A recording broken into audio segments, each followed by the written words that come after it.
I live in England and I'm a designer and an artist, but not a serious one. I'm 5'4", of well, Nigerian extraction, and I live in England. I was born in Nigeria.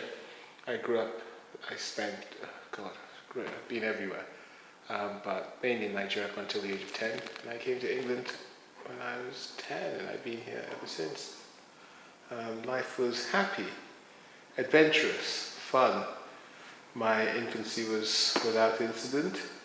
My adolescence was great, living in London and Bristol.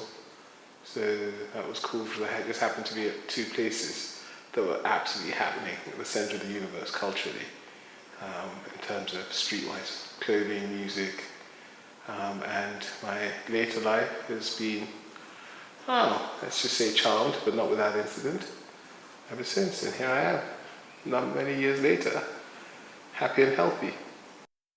If I wasn't a designer or an artist, I think I would be, what would I like to be doing, or what would I have to do? I'd probably be somewhere in the pharmaceutical industry, regulation, marketing, or sales of some sorts.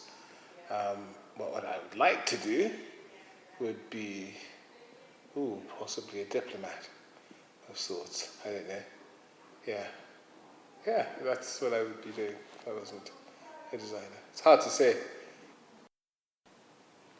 Family and culture in Britain is, it's quite open-ended. I think each individual experience is different.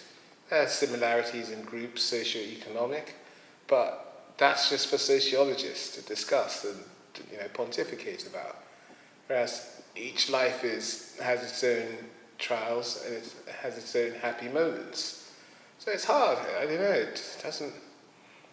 It's nice to think about it from a macro point of view, but when you individualize it, we all cry, we all laugh, and we all take a shit, at the end of the day, and you all leave in a wooden box.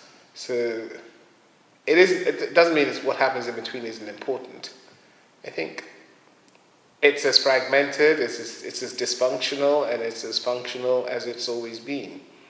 People tend to look at it nostalgically and say, things are better in the old days.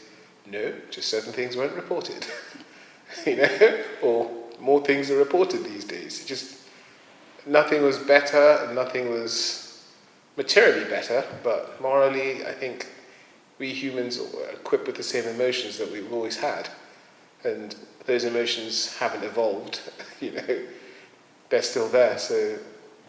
But British life is, there's a culture to it, but I think there's a lot less modesty in the luxury world, post-luxury world.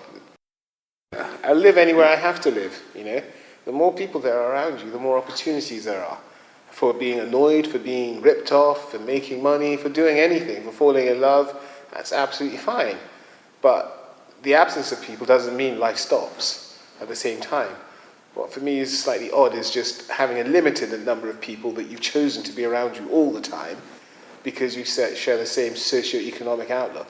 That's a bit odd. That's very strange to me. That's sort of, that's wrong.